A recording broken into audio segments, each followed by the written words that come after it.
This is Polykill, where two men, outnumbered by their games and at war with time, undertake the quest of defeating their lengthy backlogs. Please adjust your seat and prepare your ears for the banter of your hosts, Jake and Travis.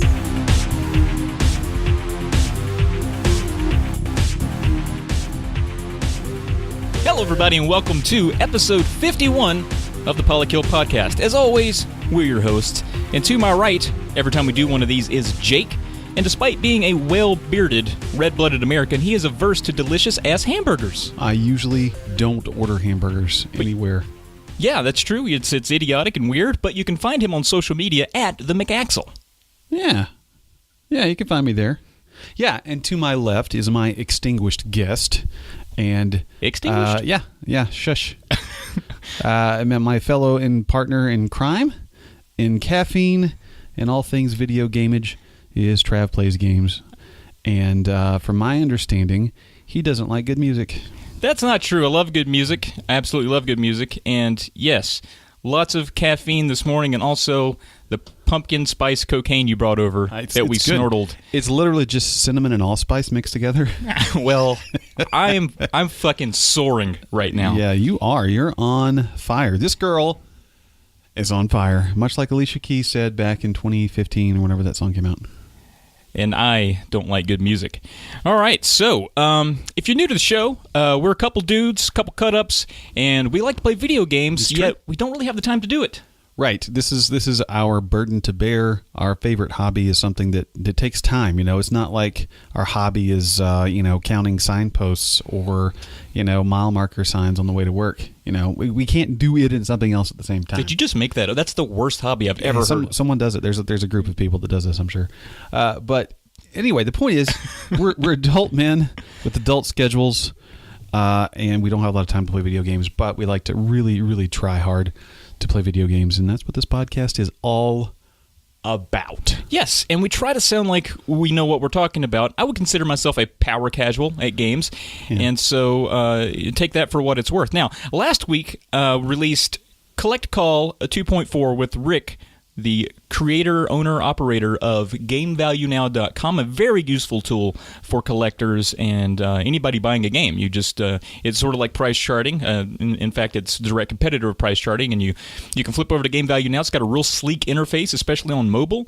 And if you want to look up what a game's worth, I trust the stats over there at GameValueNow.com. And talking with Rick was an absolute treat. What a cool dude. Giggity.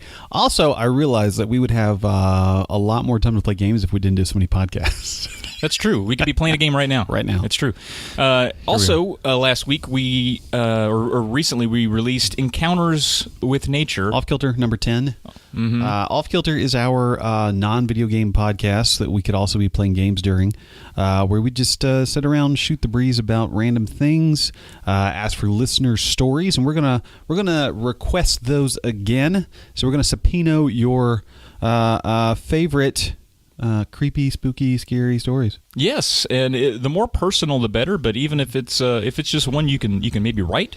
Something. Maybe it's a creative writing exercise. Sure. But creep us out. Do what you can, and send those into polykillpodcast@gmail.com. And do that as soon as you can.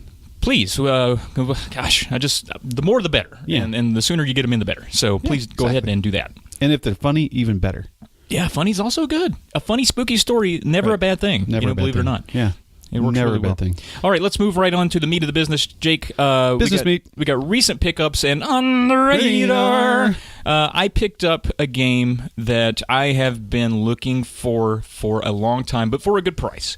So Gotcha. It's Chrono Trigger on the Super Nintendo. Oh, that's a good one. It's a good one. So it's a good one, buddy. It's a great collector's piece, It first is. and foremost. It looks real good on a collector's shelf, and I pride myself as being a collector, and always looking for the good deal, though. That's the big thing. That's I'm the not fun just, thing. not just going around slinging. I mean, I am slinging the money around, but I'm very frugal about it. Right. And so I make a big trip. I make a big trip down to one of my favorite game stores a couple hours away, and with me, because we live in a remote area, my favorite game store is literally a 2-hour drive. It's a 4-hour round trip to get to my favorite game store. Yay! And the guy that works there knows me. I know him. We're pretty familiar. That's how often I go there. Nice. So anyway, I bring a box of all of my duplicates and all of my shitty doubles and everything that I don't want, right? I got all shitty your labels. Madden 99s from PlayStation and all that. With like a Madden with a shitty label. Nobody wants that.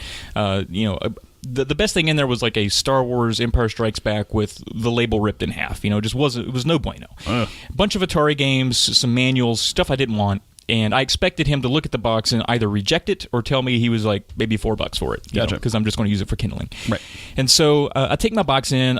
His eyes light up when he sees me because I'm always spending money there. I don't go there. Sure. I don't drive 4 hours to just shake his hand. Right. I'm not just going to 4 hours to peruse. I'm not going to go in there and be like, oh, I don't really want anything. I'm just looking at thank you. Yeah. So I have my box of things. Yeah, exactly. So I have my box of things. I put it on the counter. He's kind of excited when he sees the box, but then suddenly he's like, this is all poop. So I continued to browse around the store, and finally he looks over at me and goes, hey man, I think I got something you want. And I was like, I love that proposition from another man. Oh, absolutely. Because he said it with a wink and a smile, and I was like, where's this going? But then it gets better. He says, but it's out in my van. And I was like, I don't know where this is going, but I didn't even bring my chapstick. Like, this is not going to be enjoyable for either of us, but I'll do my best. And so we go out there, and he reaches, elbow deep into like this in the stuff in his van, and he pulls out this mint-ass Chrono Trigger cartridge. Why the fuck is that in his van? Well, he's going to a toy expo the next day, and he's going to sell it there because he doesn't have to charge like tax there. So he's like, I'm saving this for my show, but you came in, I thought you would like it, and whatever. So real thoughtful thing, real nice thing for him to nice. do. And he actually gave me $30 trade-in credit on my junk, and so giggity. So I got Chrono Trigger for a really good price. That's awesome. It's a great copy too, and so I can't wait to play that. So I'm excited to have it. That is awesome. And you've played the game before, right? Back when I first got a phone that could emulate. Sure. Chrono Trigger was one of the first ones that I downloaded, and I played a good part of it until the phone crashed. Sure. So I never finished it, but I got really far. So it's a great game. Excited to get back into it. Great game. So that was cool. What else did you get? And I didn't even have to do sex stuff in that van. But I also picked up from another buddy, another game store guy, more local, very close, a Tengen Tetris, or Tengen. I don't know how people say it. How would you say it? I would say Tengen, but... I would too, but I've heard it both ways. Anyway, yeah, do you know the story behind this game? Not at all. Okay, well, let me go into it. So... you're familiar with Tetris, right, Jake? It was yeah. That's where you like match up the circles. Yeah, yeah, the circles. Yes, Alexei Pajitnov, the Russian feller, made it. Yeah, he made the Tetris, and he didn't get any royalties from it. It just kind of, the idea was kind of, I don't know how it was sold or picked up, but he didn't collect royalties from it for years. So it was kind of like this Wild West of who could make their own version of Tetris, right? Gotcha. So Atari developed and released for arcades. And it was a similar concept that you're familiar with Atari, with a few small tweaks, but essentially very Tetris. Okay. And so Atari got the gumption up. Atari made Tengen games for NES. NES would not license Atari games, so they made the Tengen versions. That was the whole, remember the whole NES Atari, or the Nintendo Atari litigations there in the late 80s. That was what that was all about. And so they ported an unlicensed version to the NES in 1989. Nice. And then Nintendo and Atari started slapping cocks off each other. They were like, no, we have the rights to it. We want to make our own version. And so eventually, the Atari was awarded, you get to make the arcade version, and Nintendo, you can make the console version. So the Atari game was only on the shelf for 4 weeks before it was completely recalled, and they had to destroy all the surplus. Holy shit. So there's only 100,000 copies in the roughly world known to exist. That's right. And but some think that the Atari version is the better version. Okay. It has a 2-player simultaneous mode. It's not as graphically appealing as the NES version, but it's fucking Why Tetris. would it be? Who gives Why a would shit? it be? Yeah. So it's really cool to finally to get that. It's not as expensive as it sounds like it would be based on that story, but it's still a really cool piece of history. Well, that super I have rare too. That's awesome. So, yeah, fairly rare. So real cool to have that. So did you pick up anything? I'm sorry, I was long-winded there. No, that's fine. That's fine. You picked up some really cool stuff, and probably have a better story for it because like the stuff that I picked up, I just hit a button and it downloaded. But I guess we'll call them pickups. They're more just sort of like honestly, they're both repurchases, but from a Switch. Switch, baby girl. And a lot of people will probably maybe understand this, and a lot of people will be like, I don't understand you at all. But when I was factoring in when I was going to get a Switch, there was one, there's you have to have a list of pros and cons for buying a new console, and sometimes you over-justify the pros, right? A little bit like, well, if I got that, then I'd not have to worry about putting something on this shelf space. I could just put a console there. You make up dumb reasons to get it. However, one of the reasons that I wanted to switch was to play Stardew Valley on the go, and be able to just put that in my car and play it on lunch break or take it on road trips. And by God, it finally came out this week, here October 5th, I think it was. Stardew Valley on the Switch, and I bought it, and buddy, I'm happy. Real happy about that. Love that game and love it on the Switch. And cropping on the go, huh? Cropping on the go, man. Yeah. Gotta love it. And, going to go right back into that. And also picked up Minecraft for Switch because you got to have Minecraft on every console or device that I own. So got that as well. Yeah. So yeah, and the cool thing is there's a couple of neato things coming down the road for both of those. There will soon be online multiplayer for Stardew Valley. Interesting. So you can co-op on a farm. Maybe? You can co-crop. How awesome will that be? And also the Switch is going to get the play together, or play everywhere, or play everybody in one place update. So basically, when I play Minecraft on the Switch, I'll be able to play with people on any other console or device. Cross-cropping. Yeah. Well, it's Minecraft, so not cropping. So. Oh, you're talking about Minecraft. Switch to Minecraft, yeah. Cross-crafting. Cross-crafting. There we go. You're welcome. Yeah. All right, that's cool, man. That sounds like you could be sent to a desolate island for the rest of your life with those two games and be happy, because there's basically unlimited amounts of gameplay there. So absolutely. That's cool. I'm glad you got those in case we are relegated to an island. Yes, soon. Radar, between October 10th and October 23rd. Yeah. The one game that tickles me in my butthole is the South Park The Fractured Butthole. Oh, yeah. Yeah. It comes out October 17th on PS4, Xbox One, and PC. I played the first one, the Stick of Truth. Yep. And I thought it was great. It actually exceeded my expectations. I had kind of fallen off the South Park bandwagon in terms of watching the show for years. It just, I don't know. I thought it lost a lot of the luster it had when I was a young man. Right, and it may not be the show. It may have been you. It could have been. It could have been. From what I hear, the newer seasons are great, but I kind of fallen out with it. But I played that game, and wow, how funny it was. It was what I've heard. Probably the funniest game I've ever played. And so I'm really looking forward to this, because the writing is really good, and it's great to have Trey and Matt be actual part of that, as opposed to some of those a licensure. Yeah, those early South Park games where it was just a bunch of farts and snow. It wasn't as good. Right. So that's cool. So is there anything between October 10 and October 23 that stimulates your impregnator? Well, I guess there's probably one thing just 4 days after the end of that cutoff that I'm most excited about, and we all know what that is, so I won't talk about that, because that'll be next time. But within that window, there's a game that I'm intrigued by. I still think it's going to remain to be seen whether or not I pick it up or even want to. But that is Fire Emblem Warriors. So this is where they take the cast of Fire Emblem and put them in that Dynasty Warriors kind of formula. Mm-hmm. That's not at all why I like Fire Emblem.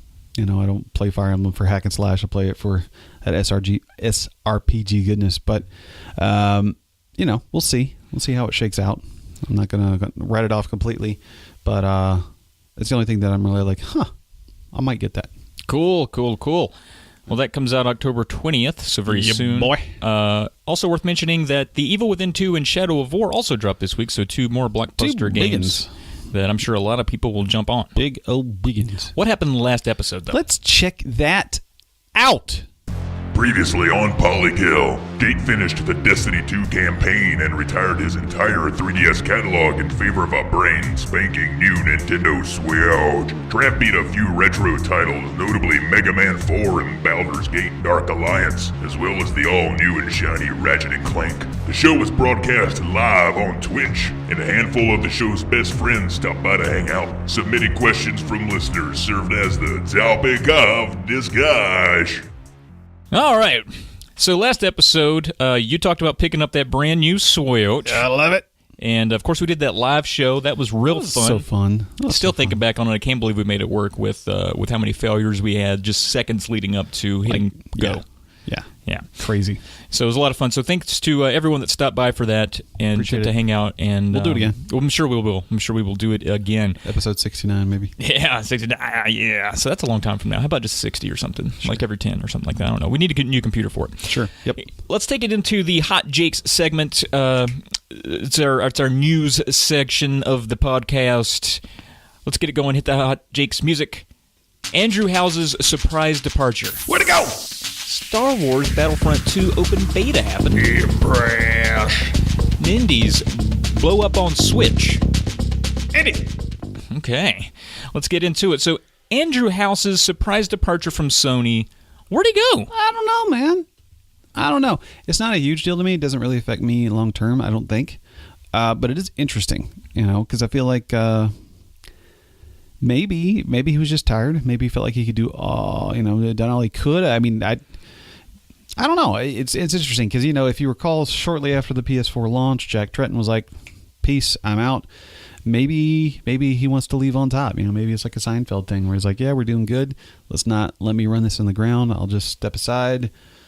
I don't know, but it's interesting because there's really not a lot of details about it. There's also not really information on how voids are going to be filled and if things will be reshuffled at the top like they usually are in a situation like this. Yeah, he was probably feeling pretty good about the success of Sony. He's probably like, we've been a part of this for 27 years. We broke a lot of records, and the Xbox One and the Nintendo are nowhere near us. PS4 whooping a lot of ass. I'm out. Kind of something Maybe. like that. Yeah. With his actual accent, not the one I made up for him. Maybe he was like, that's not a knife.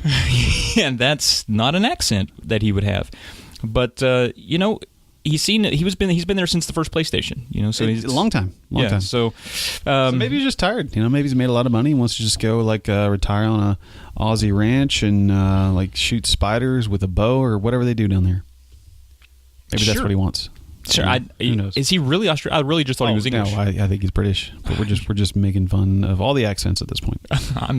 I'm just confused. That's all confused. that I am. Well, I'm actually a little sad to see him go because interviews with Andy House always were fun. Just the accent was beautiful. It was. And he's a very knowledgeable, level-headed fella. Yes. So Star Wars Battlefront 2 open beta happened, and did you play it? A little.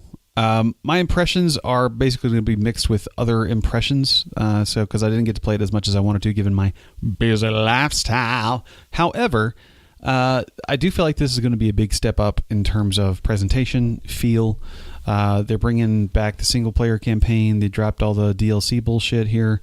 There is some microtransactions, but I don't think they're going to be in any way, intrusive into the core gameplay.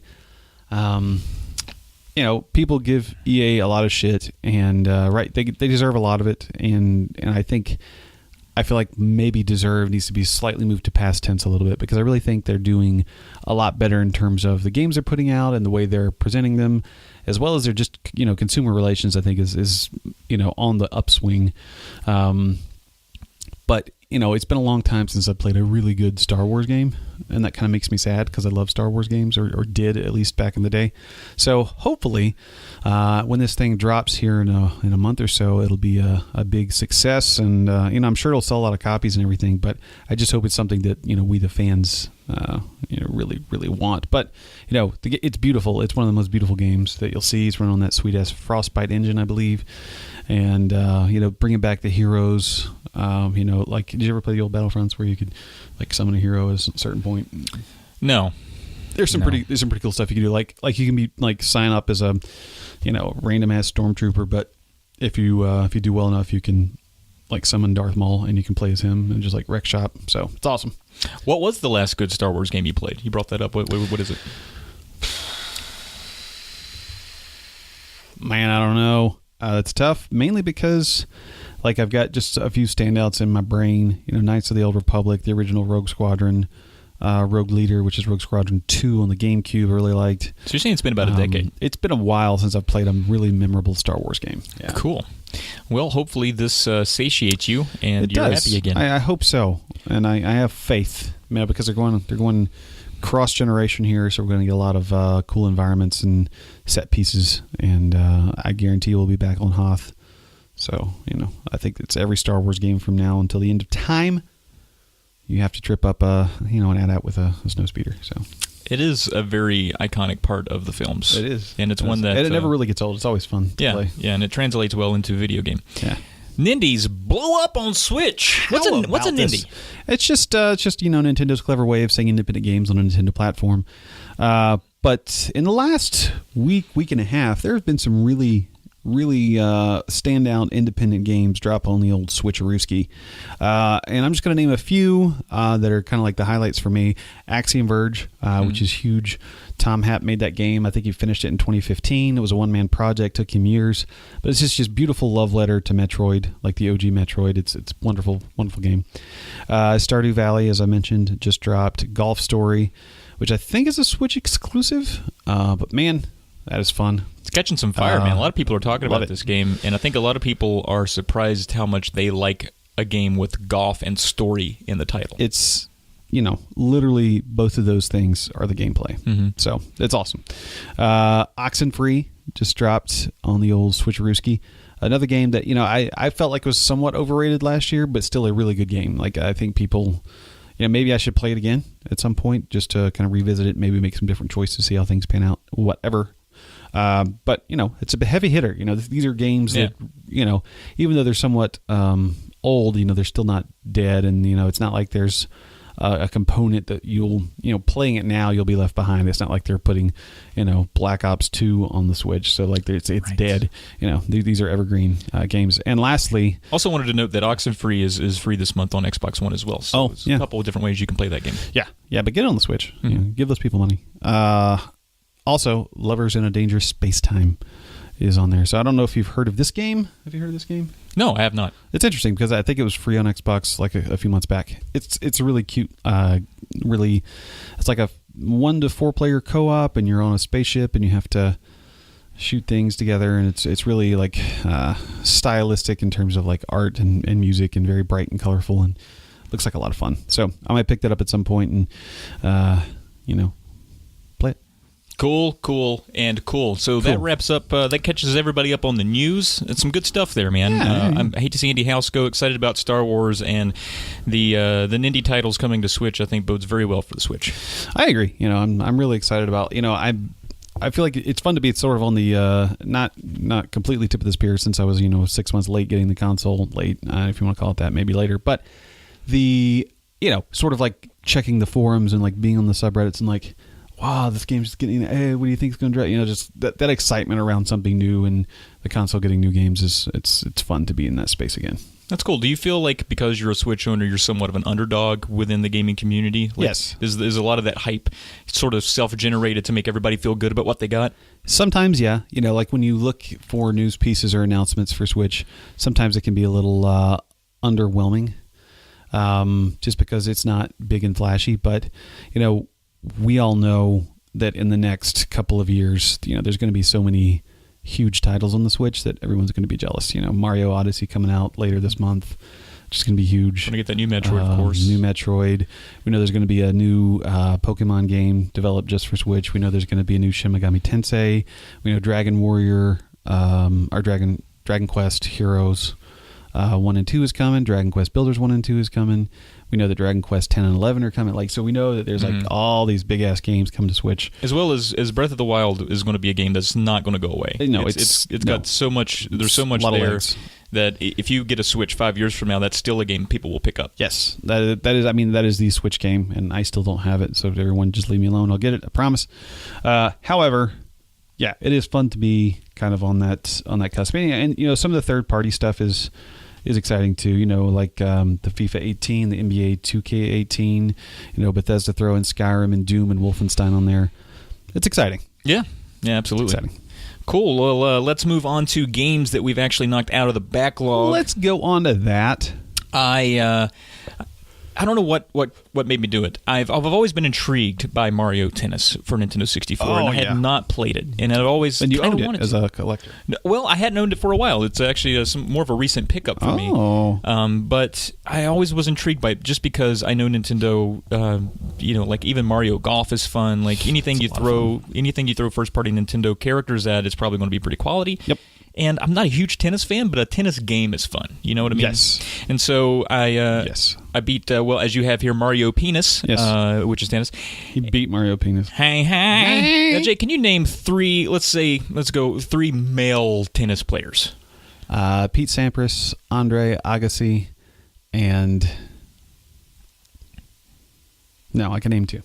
Well, you forgot Mario, Luigi, and Shy Guy, all great tennis players there. And I thought females would be easy because you could just knock 2 out with the Williams sisters. That's why I went male. I wasn't trying to be sexist. I was just trying to make it hard for Jake. He's trying to make it hard for Jake. Giggity, Mario Penis. So...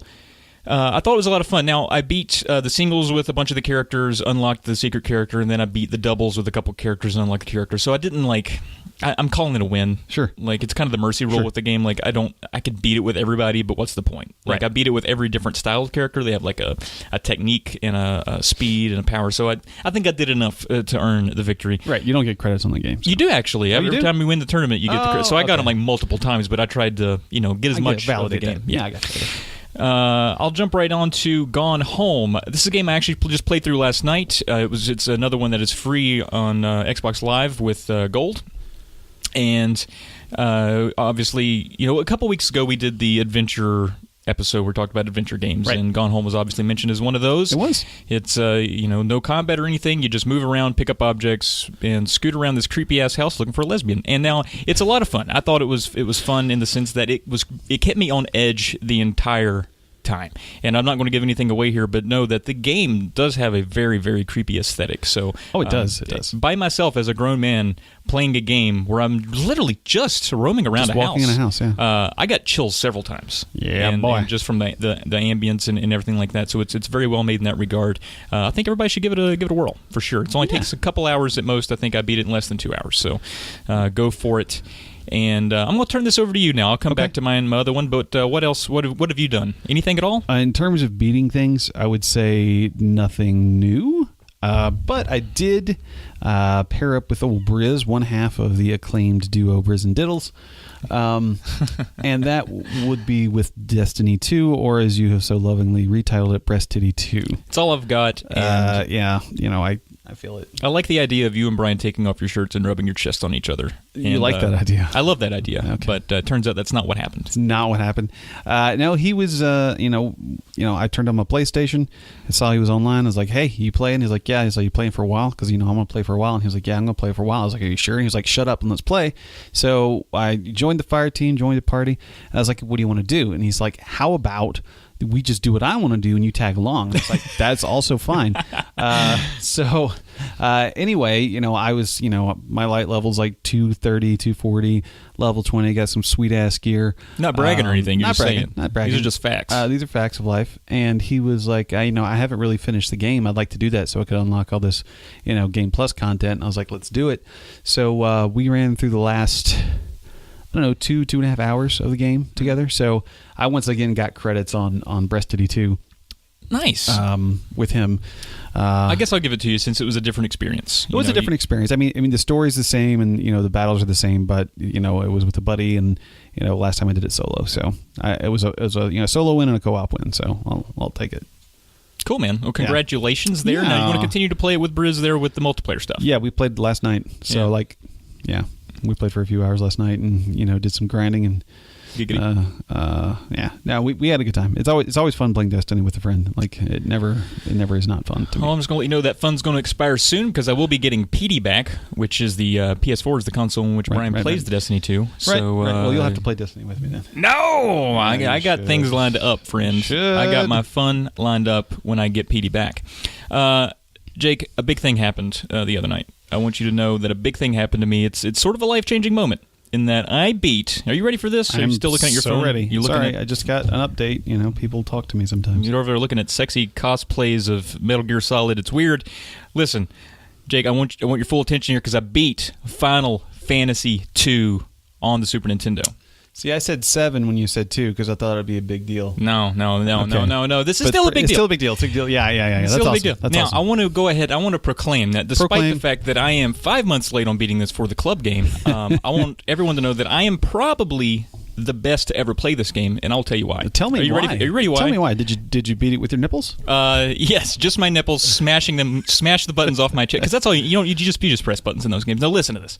I made it all the way to the final boss in the game, right? Okay. In like 18 hours. Okay, which is pretty good based on what I looked at. And I thought, I'm taking your word for it, but okay. It's pretty good. I think the average is like 23, 24 hours. So I got there early, and because I ran from most of the battles.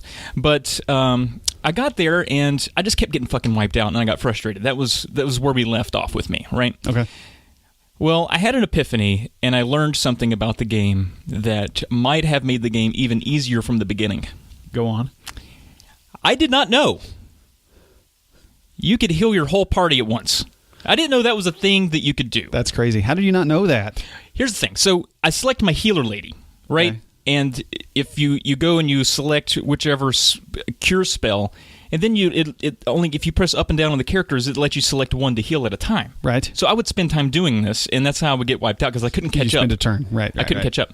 Turns out, if you push right, it selects all of them. That's crazy. You can also do this with attacks, every heal spell, everything. I had no fucking idea. I had no fucking clue. So maybe you explained it and I just like zoned out because I was so worried about your mental health. But at what point did you find this out? Like the night I beat it.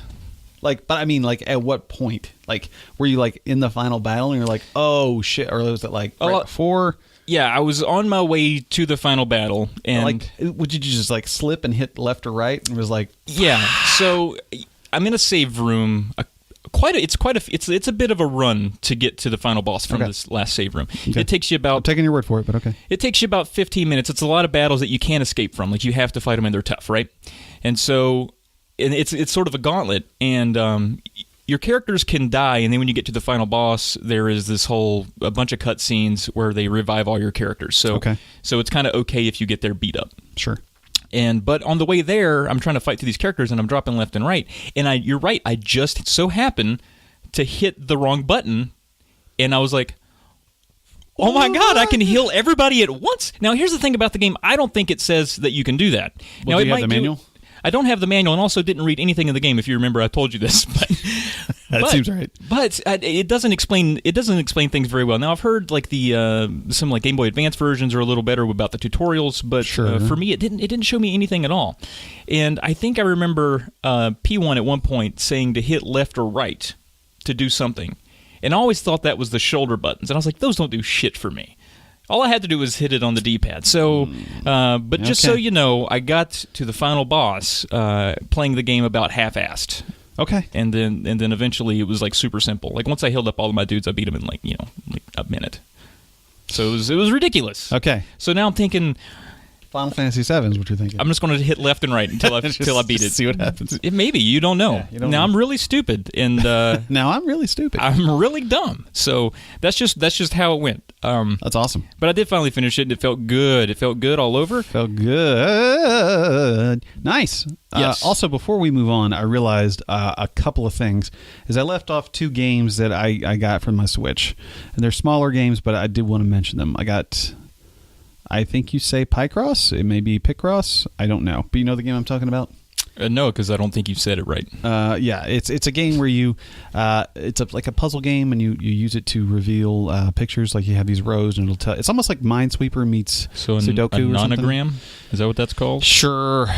Basically, you fill out negative space by guessing what the tiles are, and you get pictures. Okay.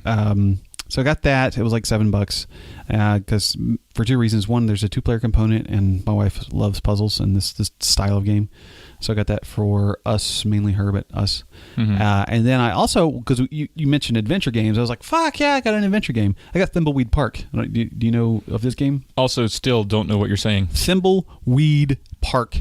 It is from the creator of Day of the Tentacle, I believe. I think. Really? Wouldn't that be LucasArts? Well, no, I like the designer. Oh. Ron Gilbert is his name. Oh, I see what you mean. Yeah. Okay. And he made this game, and it's like this like wacky X-Files meets Twin Peaks, like side-scrolling, like classic adventure. Like you literally have like a selection of actions in the bottom of the screen, and then you like select an action and then select something on the screen, like pick up, and then you just like scroll around to find something to pick up. So it's really cool. It's fully voiced, and I like the graphics and the style, and I like that. So anyway, sorry, just wanted to make sure I got that in there. Ryan Gilbert did work at Lucasfilm Games, and he made Zack McCracken and the Alien Mindbenders, which is a big one, The Secret of Monkey Island 2, and Maniac Mansion: Day of the Tentacle. So real good pedigree in terms of adventure games. Sure. Anyway, so I picked that up. Haven't really put much time into it yet, just because I kind of need to be in the right headspace to do that. But anyway, there you go. Good job. Yep. Sorry. Oh, good. So let's move on to the Just Beat It. Just beat it, beat it, beat it, beat it, beat it, beat it, beat it, beat it, just beat it. Okay, I'm going to get started here. You ready? Oh, yeah. All right, here we go. People that just beat it. People that hashtag just beat it and send a screenshot of the game that they beat to us on Twitter. Mighty Q Dog, Miss Q Dog, and P1 all finished Mega Man 2. And they also believe the lizard people will come and take us away on their spaceships to go be with Tom Cruise in the end. Hey, very nice, very nice. JD at Play and Listen beat Nier Automata, a game that is said to cause an Oedipus complex in 8 of 10 males who play it. That JD, he's a real mofo, if you know what I mean. Brian at Hokey Briz and Josh at Frantic Society both beat Destiny 2. And this is, of course, a game where the protagonist must collect all of the hidden high-tech sex toys before the Dark Overlord uses them for evil. I'm sure of it, Jake. Now, you can tell me different, but I'm pretty sure that's how the game goes. All right. Pablo at It's Pablo _VGP and Santiago at Santiago QRG. And Duke, three fellas who finished Metroid Samus Returns on their 3D while taking a train to Acapulco to audition to be extras in Two Broke Girls. That sounds like a terrible thing. I mean, whatever. A terrible thing. Whatever. I mean, Acapulco's probably nice every time of year, but Two Broke Girls, what a terrible show. It's awful. And to it's be like an extra, the Big Bang Theory of sitcoms. It's somehow worse, I think. Is it? It's got to be, because it has no theme, really. See, I've watched like 2 minutes of each of those. Yeah, I can't really speak with authority on either. Where are we at here? Caleb J. Ross finished The Last Guardian, a game about a giant pet dog who won't stop ferociously humping your leg, leaving you confused, sad, and slightly intrigued. Oh, yeah. All right. Monkey Girl at Colette Lev, whose pseudonym Monkey Girl stems from her former career as a kid-friendly rapper, finished DuckTales 2. Kid-friendly rapper. Man, those are the days, like the just sing-along things with the kid. You remember those? Yeah, you just rap about Ninja Turtles or some shit. Sure. I don't know, Jake. Yeah. Low at Nintendo finished Everyone's Gone to the Rapture, a game where everyone just goes to Wyoming. Oh. I bet we have no listeners from Wyoming, density, so it's probably fun. No one listens to anything in Wyoming except the wind through the sky or something. The wind, that's it. Musty at Musty Hobbit, who can do that thing with his tongue you keep Googling about, beat Super Castlevania 4. What exact thing are you talking about? I don't know. With his tongue? I don't know. You just that thing. That thing. You can't describe it. It's a lot lot of. You know what it is. A lot of whirly doodles. He's writing your name with it in cursive. Yeah. Right? Something. Is that it? Polykillers, people that beat more than game. These are the real. What is it called? High Mile Club? High Flyers Club? Mile High Club. Mile High Club of the Polykill podcast. Jeffrey at Self Destructo, who was kicked out of reform school for tattooing "They'll Pay" across his forehead, finished Walking Dead: New Frontier and Final Fantasy Theater Rhythm. That's a fun thing to say. Mark at Cartridge Rose P2, known for his own Harry Potter erotica where he's the wand, finished Mega Man ZX in Super Castlevania 4. Where he's the wand, huh? He's the wand. I bet that's fun. Maybe I'm the wand. Oh, there you go. A puddle of mud for you? Yeah. He's going to jail. Is he really? Yeah, I don't know what for. Oh, gross. Ryan at It's Rocket Sauce, known for provocatively licking lollipops when he plays you in Scrabble, finished Sonic Mania and Marvel vs. Capcom Infinite, and you got to think that's real distracting. Oh, yeah. Just provocatively licking them. Oh, yeah.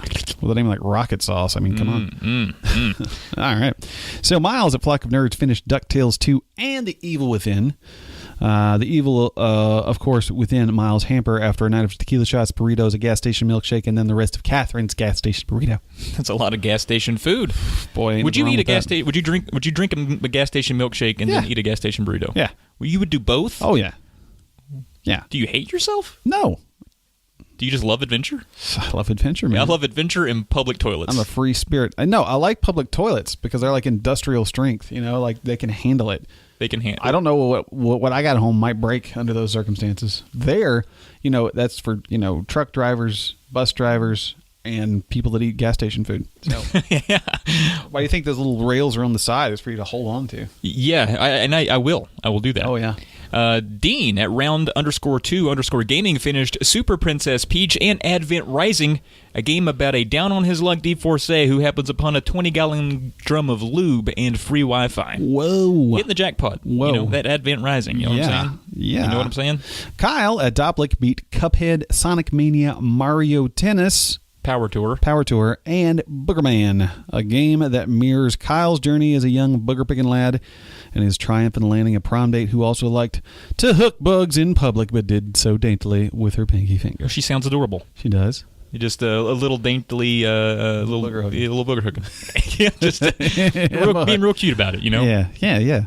I like being real cute about it. Everything, it's cute, with the pinky finger, but then trying to get that sumbitch off the pinky finger, no one's cute. Trying to unhook a bug, you know what I'm saying? Oh, what I'm saying? It's hard to do. Yeah, there's no quick release for them things. Unlike an ice cream scoop, you can just hit the button and I love that stuff. We need to if you're rich enough to have one of those with a button. I don't know where we're going with this. So games that we've added to the backlog. So you mentioned Oxenfree, and it is free on Xbox Games with Gold. So I added that to the pile of shame. I thought maybe I'd get around to it because I'm waiting for Petey, and Oxenfree is really the only game on my Xbox right now that I kind of want to play. Okay, yeah, and you could probably knock it out in 3 hours. Yeah, I've heard it's short, so I do want to. That's good. Get there quick. I really didn't add anything to the backlog per se. I probably could say like Thimbleweed Park is in there because I do want to play it, and it is on my Switch. And honestly, guys, aside from Destiny 2, guys, just went full walk in there. I would say I've not turned on my Xbox since I got my Switch, and I've only turned on my PlayStation to play Destiny. That's been it. Well, your destiny is to venture over to Caltech. This episode is sponsored by Cowden Technologies, LLC. Caltech focuses on product development in robotics, web apps, mobile apps, home automation, or some combination of those sweet, awesome-ass things. To learn more or to start the conversation about your future product or idea, send an email to info@cowden.tech. That is info@cowden.tech. Also, everyone at Caltech is better at video games than Travis. And it's also worth noting that is that's the end of that ad stint. Unless he re-ups, and I hope he changes the words there. So I would also like that. Maybe he could say better at video games than Jake. That'd be nice. No, said that. He's not, though. He's not. You think he's better than me? You think he's better than me at games? If you like what you're hearing so far, and who knows? Yeah, it's a mess. Check us out on Facebook, facebook.com/Polykill podcast. We never check it, and I don't even know if it's there. You can also head over to cartridgeClub.org. That is org, short for organism. Orgasm. And there you can venture onto the forums and talk to us directly about individual episodes and interact with the rest of the club. Head on over to polykill.com where we have all of our videos, blogs, and podcasts. You can also buy a t-shirt from there if you would like to don our emblem across your sweet breast titties. polykillpodcast@gmail.com is where you can send all of your complaints and your stories for the off-kilters that will be at the end of the month about spooky, scary, Halloween-themed stories. Please rate us on iTunes. If you don't have complaints and you like us, just go there and hit the 5th star from the left and then leave a nice blurb. We appreciate that. We like blurbs. You can also rate us on any service that you use. Nothing helps us out more than that. And subscribe to our YouTube channel. We do a little bit more than post the podcast there. Sometimes we post what happens before the podcast. Sometimes we do. We're very lazy about being on YouTube, but we're glad that you're there and that you subscribe if you do. Now, let's take it to long play. Pretty weak, but we did it. It was lovely. I'm adding because I was telling you about. I'm doing a lot of this today. A lot of knife handing. The pumpkin spice cocaine. My blood is zipping through me. Because I finally finished Final Fantasy II, I had restricted myself from playing another Super Nintendo game that I owned until I beat it. I sort of was, cock-blocking myself from Super Nintendo goodness. I finally did beat it, so I'm going to move on to another game that I'd added to the backlog a long time ago. Right. Secret of Mana, and I can't wait to play it. It's more of an action RPG. Right. It's very Zelda-esque. More my speed. So looking forward to play that. That's awesome. They're making a full remake of that, right? Yeah. Pretty cool, right? But we'll see. I mean, I'm sure this one will probably be the favorite for everyone, because it's old and people have gold memories and don't change what my past was because I love my past and I don't really love where I am now. I'd much rather be back there. So don't do anything to alter that because then it crushes who I am. That's generally what happens with remakes. That was deep. Also, I never played this back then, so it'd be new for me. Okay, so cool. I'll just enjoy it. Cool. So my long play is going to be remain the same. The song remains the same, much like the old Zeppelin boys.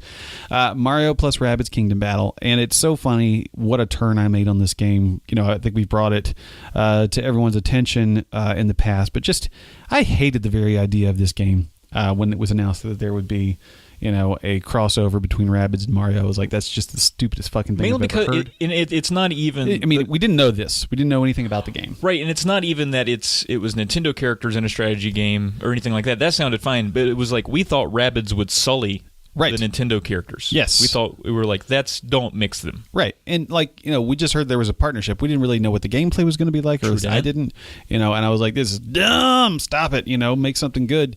And I'll be damned if they didn't make something just adorably cute and addictive as hell and fun. And, there's been mornings where, little view into Jake's world here. I take the Switch with me everywhere I go. It's just it's in my Jeep now. It'll stay there all day if I deem it necessary. But I take it when I go to bed. I've got a sock drawer under my on the side of my bed. It's where you dispose all your wet socks. Exactly.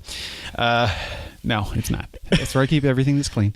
But anyway, so it's nice and cushioned in there. So I go to bed and I play the Switch until I get done. I hit the power button and just put it in the sock drawer and close it. But there's been mornings I've got up because on the Switch you can just hit the power button and it's save state. It's just much like a handheld. Holds it, yeah. Just like a Vita or anything else. So I'll wake up the next morning and just sit up in bed and finish the battle I did from last night, and almost be late for work because I'm just enjoying the hell out of that little thing. So love this game, and I'm sort of milking it a little bit. I'm not pushing my way through it, but it's a lot of fun, and I even forget that there's 2-player co-op in this game. So I'll probably play through it again with somebody if they want to. Yeah, maybe someone from the club. Yes, or maybe you.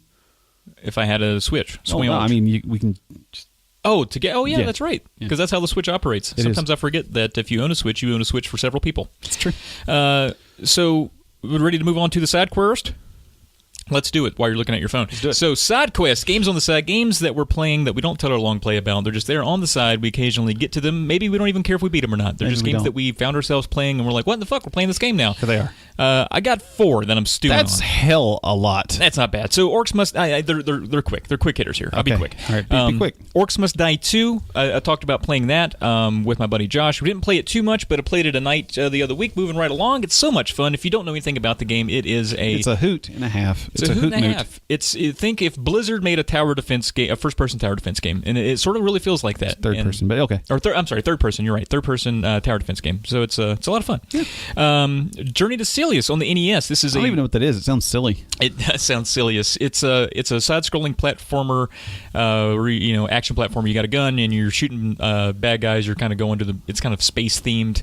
It's a lot of fun. It's really hard. I was really surprised. Sounds like a Nintendo game. Yeah. It is very much a Nintendo game. It's made by Sunsoft, the same folks that made the Batman game I love so much. Okay. And, has a lot of the same flavor, and I'm really enjoying it. It's tough, though. I've made it to the final level and got my arse kicked. Oh. But I'm looking forward to getting back into it. Also, because, the spirit of the month, I played Gremlins 2. Sure. Now, Gremlins, one of my favorite comedy films, not at all horrific. Oh, no. I don't remember the second one at all. I don't even know if I watched it. I don't know if I did either. But the Gremlins 2 game, pretty fun for a while, and then eventually gets extremely frustrating with hit detection and some top-down platforming that's not great. Was not great at all in 1991 or whenever it was made. So it has its moments, but I've been playing. I made it to the last level.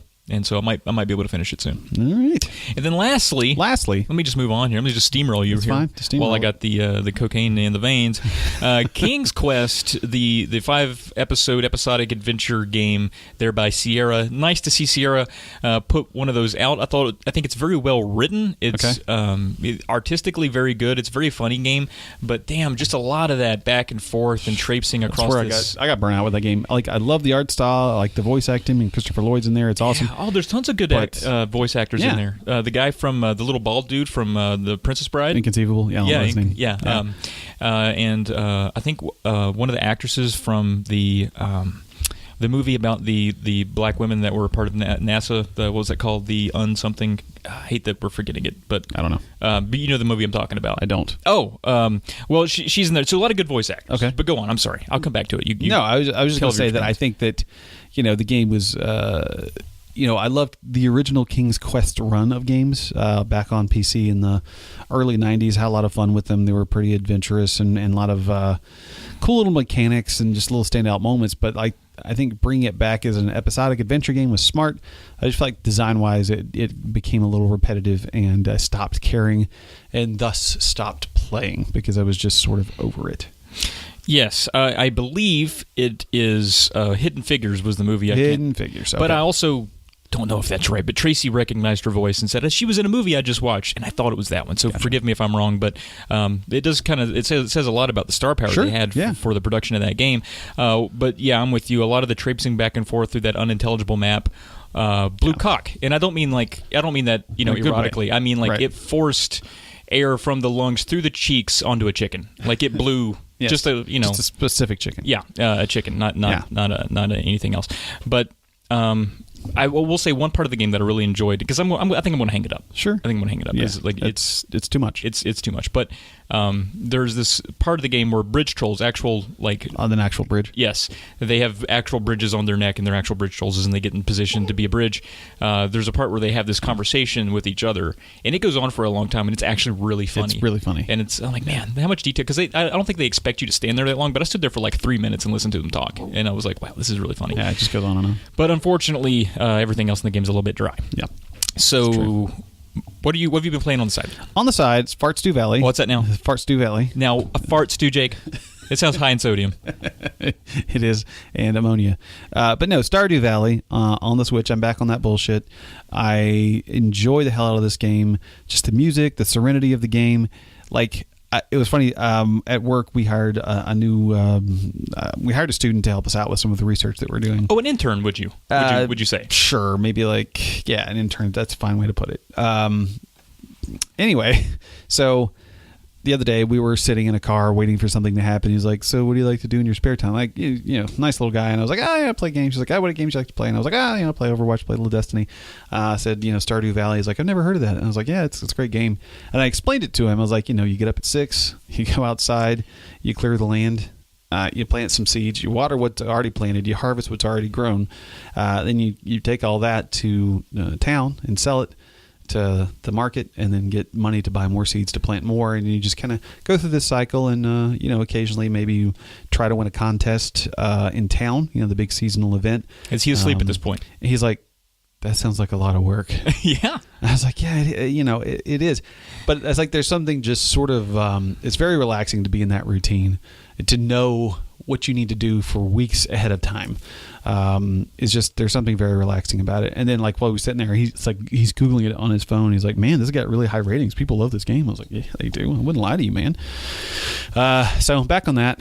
And once again, it being on the Switch just makes it even better because, it's not a mindless game, but it is a game that you can do and do something else. So if we want to put on some football on a Sunday, or, watch a scary movie because it's October and play Stardew Valley at the same time, I can, because I got it on the Switch.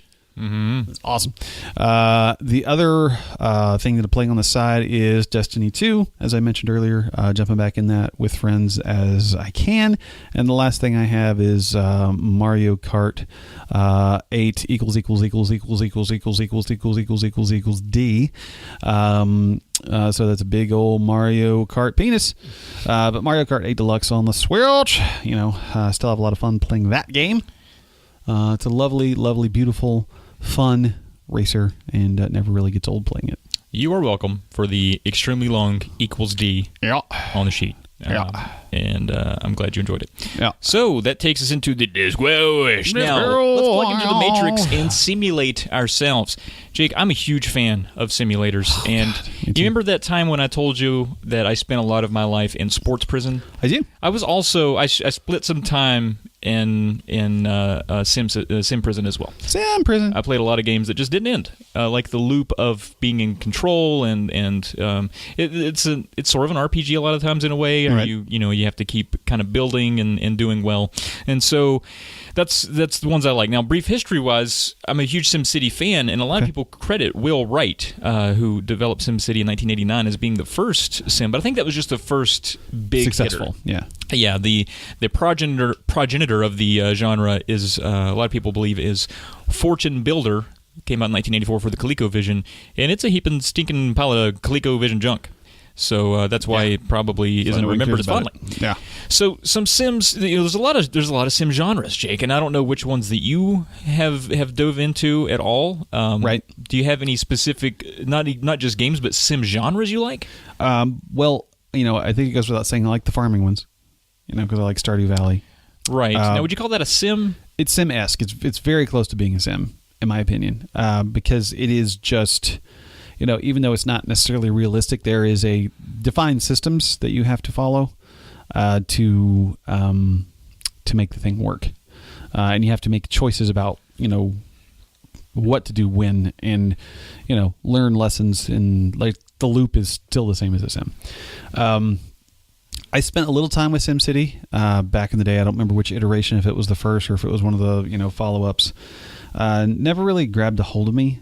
It might now that I'm somewhat older and enjoy sort of the almost boring gameplay loop that those have sometimes, because it's just more thinking and less reaction. So I think I might enjoy some of those. I did play some sports games that allowed me to do the management, like never like a Football Manager or anything like that detailed, but did take the sim road a few times. But it's honestly not something that's been huge for me, but I have this dumb thing where I just really want to get that farming simulator game at some point. Yeah, and I really just want to. It's always a little more than I want to pay. And like we talked about at one point, I don't know if I know enough about farming to have fun in the game. Like, how farming is this? Like, am I going to have to know shit coming in? Right. Or is this going to teach me farming? I assume it will teach you things. Yeah. But I mean, those games, like, they make them every year, and the people keep buying these things. It's on Switch. Yeah, it's on every console. It's and on PC. I don't expect real farmers to be buying the game. Oh, so it's got to be tuned to a gaming audience. It's gaming, I'm sure. Yeah, cool. Yeah, for me, dude, we have a lot of genres that I've listed here, and I've dabbled extensively in just about every one of them. I have some distinct memories about quite a few, specifically something like Roller Coaster Tycoon. I remember playing on an old compact Presario back in the day, and I remember I have some weird memories attached to it because my mom and I both love the macabre. She was really big into true crime novel, and she watched a lot of court TV, and unfortunately I had to hear a lot of Nancy Grace's screeching fucking owl vampire voice. But I remember playing that game a lot while the Scott Peterson, I believe that was his name, trial was going on. Yes. And for some reason, every time I see the Roller Coaster Tycoon cover, I think of a man murdering his wife. Oh, nice. His pregnant wife. It's terrible, but that's the association I have. That's fantastic. Not related at all. Roller Coaster Tycoon, really fun game. Build roller coasters and build a park and everything. That was so much fun. I enjoyed that a ton. But the SimCity series is really my roots, man. Gotcha. Like, I remember the first time I saw it, I was in middle school, so it's a little later. A lot of them have been out. And as a kid, I guess the covers of SimCity up until that point, knowing what SimCity was, didn't appeal to me. I was like, this looks like an adult game. Right. It looks very in-depth and smart. managing. I just want to jump over things and land on mushrooms. Right. Yeah. But I was in a technology class, and it was literally called a class called Technology, where we played with floppy disks and printers, so outdated very soon. Very nice. But in middle school, I guess the teacher was kind of lazy because he doubled as the shop teacher, and he was like, "Here, you guys just play on these computers."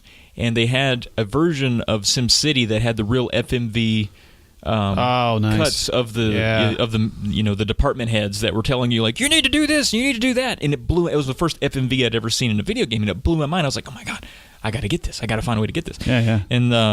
And I remember getting a version that didn't have that, but I could still manage the city and everything. And of course, the first thing I do is build a football stadium, and then realize nobody wants that right off the bat, and stuff like that. And then I graduated to getting SimCity, I think 2000 on the PlayStation. Played a ton of that, and that one was cool because even for the PlayStation, you could build a city, and then you could drive through your city.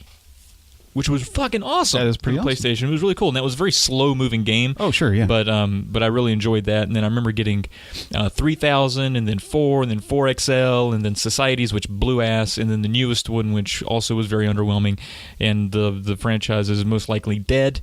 But other people have picked that up, like they've sort of yes, they have moved on with the it. cities in general, City city skylines. Skylines, yeah. Cities XL. I actually played some Skylines last night on the Xbox One, and it's still just so good. It's so Nice. much fun. Nice. And I love playing that because I can kind of mindlessly play them. Like I played a lot of Skylines while I was watching, like TV Right. on Exactly. a separate TV. So it's a ton of fun. Perfect. Very nice. Yeah. So like I never got into the city building stuff. I did get pretty heavily into, and I think you did also as well for a bit, because I don't actually see them here because they're kind of a small subset of sim games. It kind of falls under the city thing, but it's more narrow, which is Prison Architect. Oh yeah. It's, I forgot to list that, but yeah, that's like, I mean, I don't think there's like a whole genre of like prison sim games. I mean, you could say that The Escapist is one, and you could say that Prison Architect is one. yeah, and it's sort of it's similar to the original SimCities in that it's a very rudimentary kind of concept of a prison. Like Right. You're very abstract. Yeah, indeed, and somewhat cartoony in a way. You're just sort of managing its prison rules and not so much what a real prison would be. Yes. Yeah. Yeah. But I really did enjoy my time with Prison Architect, and actually would like to play it again because I think it's just a really fun idea. And also play The Escapist, so that's also fun. I put a lot of time into Prison Architect. I think you gave me a copy somehow. I did. And I gave you a Steam key for it. I probably put 40 hours into it. It was dumb. I never actually had a successful prison. I routinely failed. Yeah, exactly. But still fun. Yeah. Did you ever play any of the Life Sims, specifically something like The Sims itself? I never did. Nope. Really? Not once. I never once spent a minute in The Sims. I which is actually, weird. I did. When I remember I was really high on SimCity, and so it was probably, early high school. I was really high on what Maxis was doing, and I was paying attention more to who was making my games. They were like spreading their wings back in that era too. They were like doing Sim Earth and Sim Ant and all these. Sure, yeah, and that was even a little bit before. That was like the middle of the 90s. But I remember late 90s, 2000 maybe or so. I don't know. You could check the date, but I remember watching MTV as a freshman. In high school, and it wasn't 16 and pregnant, so we're dating ourselves a little bit. Yeah, it was like it was almost a spring break kind of thing, right? Or like over the summer, the MTV had just showed everybody in bikinis. But anyway, they had a booth, and they were like, "Yeah, this new Sims game's out," and it showed a bunch of like hotties by the pool and like dudes, and you could do all this stuff. And I was kind of blown away because I was like, I can manage a city, but now I can manage like people's lives. It was so cool, and I remember picking that up, and I played a shit ton of it. And of course, you could just, you could do the most vile things you could imagine with people, or, as a... Make them hold their pee forever. As a testosterone-filled 15-year-old boy, see how often and how frequent and how many at once I could make bang. Was so much fun. And it never went the way I expected or wanted it to, unfortunately, for the time. Now I'm fine with that. But one of the funniest things that I have ever read in my life, and this is particular to Sims 3, and this is going to date my interest as well, was a Cracked.com article written by one of my favorite comedy writers. I don't think he writes as much anymore, but Sean Baby. I don't know if you're familiar with I know the name. With him. Yeah. He wrote this whole thing about this experiment that he did in The Sims 3 where he tried to make this dude go crazy. And it is one of the funniest articles I have ever read. I encourage everyone to go read that. It'll take you about 10 minutes to read it, 10 or 15 minutes to read it. It's decent length, but... Gotcha. The screenshots and all the stuff he does to this poor guy, putting him in a room full of mirrors and clowns, and he had made his greatest fear clowns, and then made his other greatest fear water, and put the refrigerator on the other side of a swimming pool. Like, just some of the most imaginative, cruel shit ever.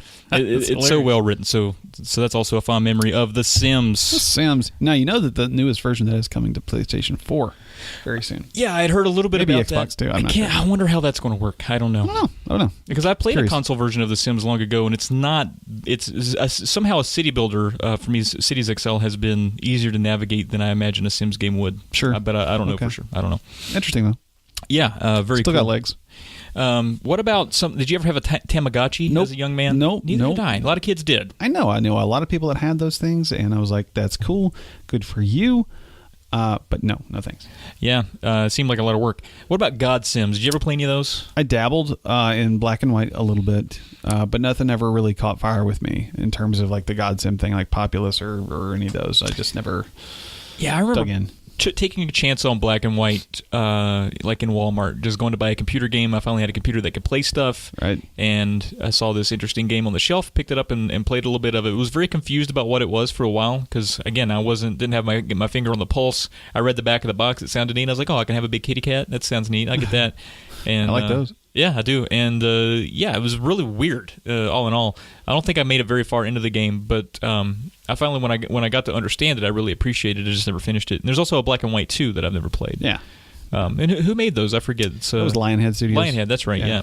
Peter Molyneux. I was going to say Peter Molyneux, but I wasn't sure. Yep. Yeah. A fun one though, ActRaiser, one that's kind of that's one that's sort of it really ahead stands of its itself time. apart. Yeah, and it's for the Super Nintendo, which it should have been probably a PC game, or at least it was probably during an era when they were like, we should put some of this style of game on the Super Nintendo. It works great, man. I love that. That's one of my favorite games, and it's somewhat short, and it does have an end, like a lot of God Sims, or a lot of Sims in general don't have one. Yeah, you just keep doing it until you kill everybody or you get bored of them. Right, and in ActRaiser there is a final boss, and it's more than just a God Sim. There are some action levels, obviously, too, so really fun game. It's kind of a hybrid. Yeah, it's a cool idea. Did you ever play Spore? No, we thought about it, and I was like, oh, let me see how it goes. And obviously it went nowhere, so I didn't buy it. Yeah, I remember buying that, catching the hype of a lot of friends I had at the time, especially in grad school, and played a lot of it in class, actually, on mute. And it's fun for a little while, but it wears thin quick. Yeah. It's unfortunate. You like racing sims, right? Is that you? I did once upon a time. I don't know that I still do, but... when I had my PlayStation 1, one of the first games that I picked up was Gran Turismo, and then I got Gran Turismo 2, and then when I got a PlayStation 2, I got 3. I sort of fell off after 3. I think I may have played 4 a bit, but, I never got one on PS3, and obviously there hasn't been one on PS4 yet. That's coming very soon. And then when I played on Xbox, I played Project Gotham Racing. I don't know if you remember that one. Mm-hmm. It was kind of sort of not heavy as sim. I mean, you could do a lot of car customization things. Was that a Rockstar game? No, that was. I got a pumpkin logo. What was the Rockstar Racing game? I'm sorry. Midnight Club. Midnight Club. Okay. Yeah, which was not a sim at all. Sure. But anyway, the Forza series is one that I prefer the Horizon version of those because they are a little more arcadey. But I really did have a lot of fun with Gran Turismo back in the day. Starting out like a hatchback Civic, going 80 miles an hour around an oval, and then ranking up to getting a McLaren F1 or something like that. It was fun. It was a lot of fun, and just tweaking the car. But I don't know if I'd be into it as much now, just mainly because of my limited time. Those are games you really have to sit and think, all right, do I want to lower my suspension? Do I want bigger rims? Do I want ceramic disc brakes? Do I want a spoiler? There's a lot that goes into it. And sometimes I just want to, hop on the back of a motorcycle and throw a boomerang at somebody in front of me. It makes a lot of sense to me. Yeah. Now I'm not. By the way, that was Bizarre Creations. Bizarre, and they do have a pumpkin logo. They do indeed. You were right on. I'm not a car guy at all. I don't know anything about cars. I know mine has doors and wheels, and I know that other people's also do. People bring up cars. I have no idea what's going on. But I really did enjoy the Gran Turismo games back in the day because a lot of fun. You learned a lot, and graphically they were really fucking good for the time. Especially 3. Yeah, 3 was just blew my mind. Even if you think about the PlayStation 1 at the time. That was so good, and then they would also do the cutscenes that just looked so good and everything. That was always my favorite thing. Yeah, just and just showing the replay of your race and all that stuff, really high fidelity again for its time. Yep. And I remember it being kind of difficult, getting the licensure to even play the game took. That was the tutorial of the game was getting the license, and I remember that taking me a really long time to get. And maybe you got to do this many maneuvers in this amount of time. Yeah, I might even got burnt out on getting the license before I even got to the actual meat of the game. But I remember enjoying those quite a bit just because graphically great, and they did have a lot of different cars to choose from. It was nice to play a game where I could actually select a specific brand of car that existed. It wasn't you play a lot of the random racing games game, where it's and a lot of them aren't cars I'll ever see or own. They're too high powered fantasy or prototypes. they're just Italian. Yeah, right. And so this was kind of cool that I could pick like an Astro van and just get going. Yep, which was neat. It was really cool.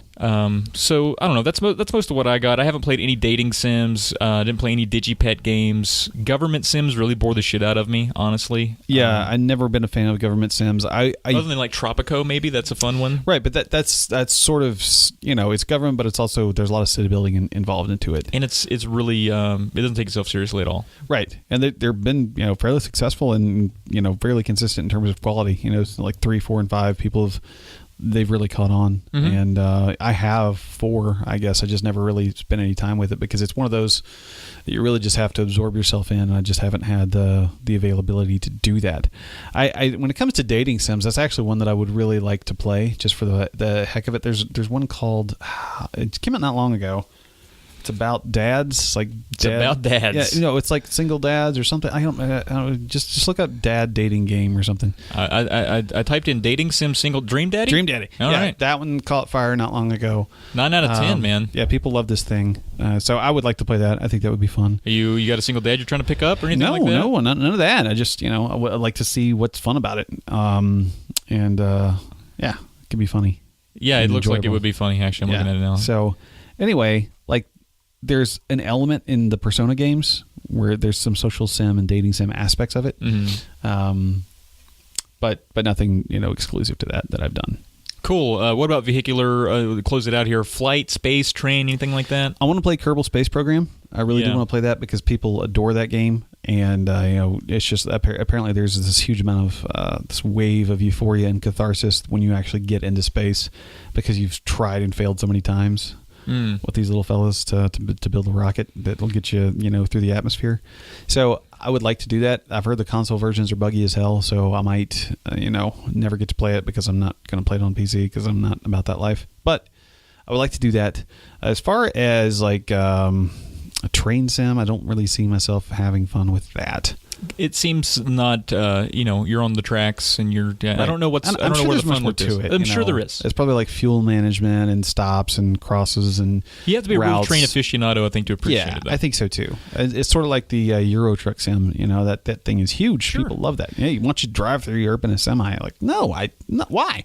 But people love it. It's sort of like flight sims. Like I could give a shit about planes. I was looking up names for these things. They all just have F's and numbers and A's in it, and I don't know them apart. I don't really care. But the idea of flying a plane is cool, right? And this is kind of where I kind of go off the deep end and the flight stuff. When I was age 10 to probably 17, military aviation was my biggest hobby. Wow, I fucking loved it. Shit. And I think I've mentioned it on the podcast before, but there's a company based in the UK called Janes, Jane.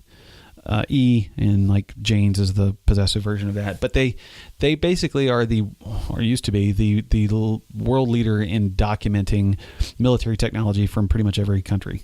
So whether it be firearms or sidearms or ground vehicles or personnel carriers or planes, they knew everything about them.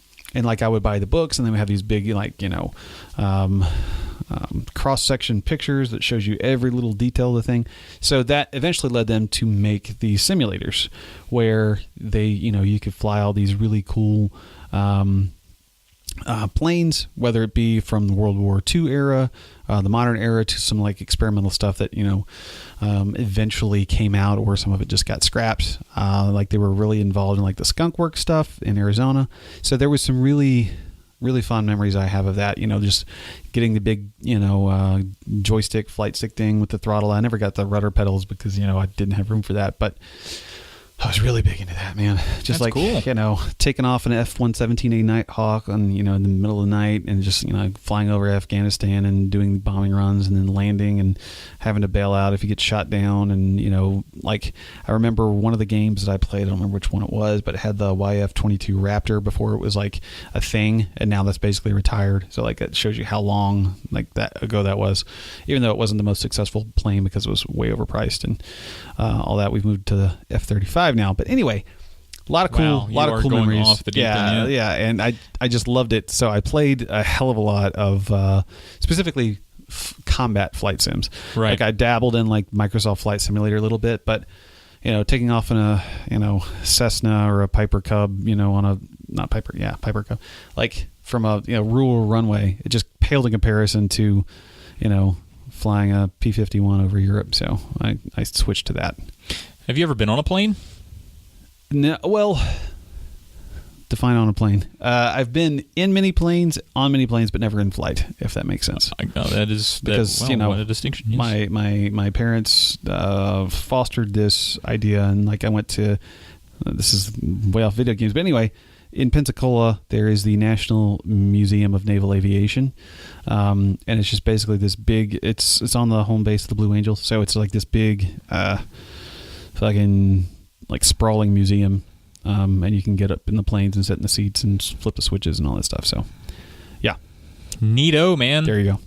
Well, I didn't. More info than you were bargaining for. Well, it makes sense. I didn't actually fly until a little later in life. We happen to live nowhere near a fucking airport, so true. it's just not. We just so used to driving long distances to get to regular things that it's a 7-hour drive is just okay. Fine. Yeah, it's no big deal.